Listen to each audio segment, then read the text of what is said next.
Apa sih yang dimaksud dengan perilaku manusia itu? Dari pandangan filsafat, menurut René Descartes tahun 1596 sampai 1650 Masehi, manusia adalah perpaduan antara jiwa dan badan dengan ungkapan "Nihito ergo sum", saya berpikir karena saya ada. Manusia berpangkal pada kesadarannya atau berpikir. Perilaku manusia. Perilaku manusia adalah tindakan atau aktivitas yang mencakup antara lain berjalan, berbicara, menangis, tertawa, bekerja, kuliah, menulis, membaca, dan sebagainya, baik yang diamati langsung maupun tidak langsung, menurut Noto Atmojo tahun 2003. Lalu yang kedua, tingkah laku atau perilaku adalah respon terhadap stimulus yang berasal dari dalam maupun dari luar, menurut B.F. Skinner tahun 1987. Derajat kesehatan, morbiditas, dan mortalitas.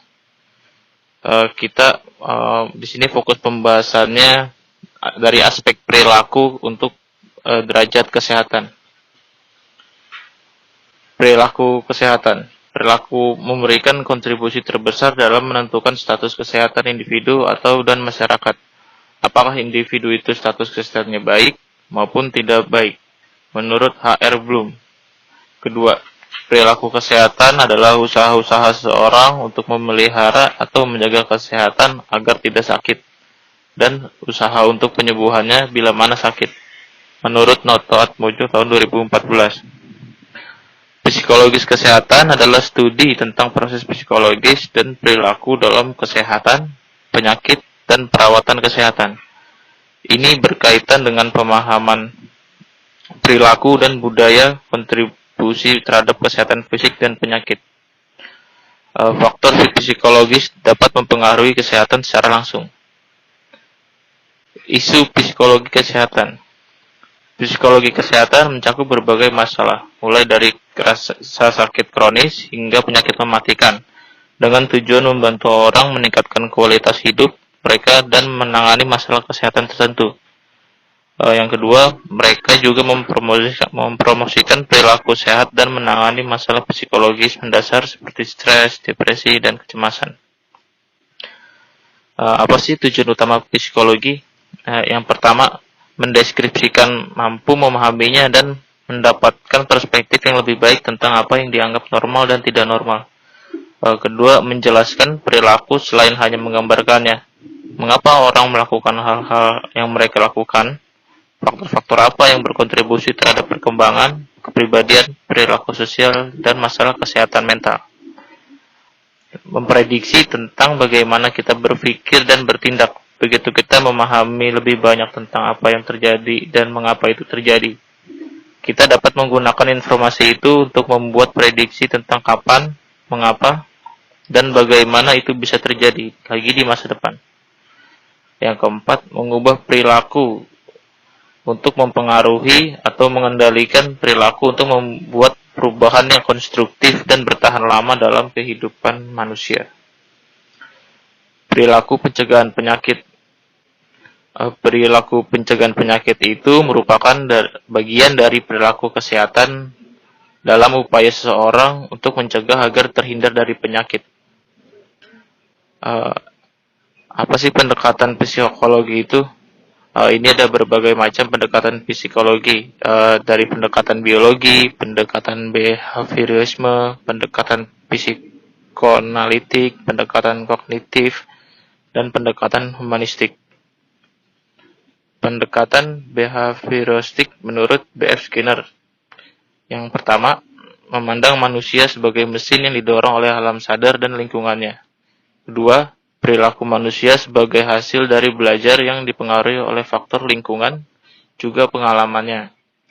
Yang ketiga, pengembangan teori ini belajar sosial. Yang keempat, konsep belajar sosial adalah modeling. 4 fase belajar sosial. Yang pertama, fase perhatian. Yang kedua, fase retensi. Yang ketiga, fase reproduksi. Yang keempat, fase motivasi. Pendekatan kognitif menurut Ivano P. Pavlov, yaitu aktivitas psikis adalah serangkaian dari refleks-refleks saja, karena ada proses refleks berkondisi atau conditioned refleks. Ia adalah tokoh aliran behaviorisme, pendekatan psikodinamik, menurut Sigmund Freud. Yang pertama, perilaku manusia merupakan interaksi antara subsistem dalam kepribadian, id, ego, dan superego. Yang kedua, manusia digerakkan oleh keinginan-keinginan yang terpendam atau insting. Itu id, dorongan untuk hidup dan dorongan untuk mati. Bekerja berdasar prinsip kesenangan. Ego, yang berfungsi sebagai menyortir dorongan id dan pertimbangkan rasionalitas dan realitas, bekerja dengan prinsip realistik. Yang keempat, ada superego, bekerja berdasarkan prinsip-prinsip, norma sosial, kultural, dan nilai-nilai normatif. Lalu selanjutnya ada pendekatan humanistik. Manusia sebagai makhluk unik yang mencari makna hidup. Kedua, manusia memiliki cinta, kreativitas, nilai, makna, dan penggambaran diri. Menurut Maslow, tahun 1908 sampai 1970, tokoh aliran humanisme menggambarkan bahwa manusia pada dasarnya baik, atau setidak-tidaknya netral atau tidak jahat, harus dikembangkan ke arah yang lebih baik, self-actualization. Pendekatan kognitif. Menurut Kurt Lewin, tokoh aliran Gestalt, mengatakan tingkah laku bukan hanya ditentukan oleh totalitas rangsangannya saja, tetapi juga ditentukan oleh kekuatan yang ada dalam lapangan psikologis yang ada dalam diri seseorang. Yang terakhir ada pendekatan biologikal.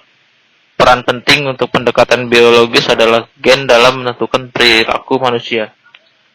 Perilaku manusia dikaitkan dengan kejadian ada dalam otak dan sistem saraf manusia. Pengembangan dari pendekatan ini adalah model biomedik terkait sakit dan penyakit. Itu berikut adalah penjelasan tentang apa itu perilaku manusia dengan pendekatan teoritis dan untuk menunjang derajat kesehatan manusia. Sekian dari saya. Sebelumnya, jika ada kesalahan kata atau kekurangan kata mohon dimaafkan. Wassalamualaikum warahmatullahi wabarakatuh.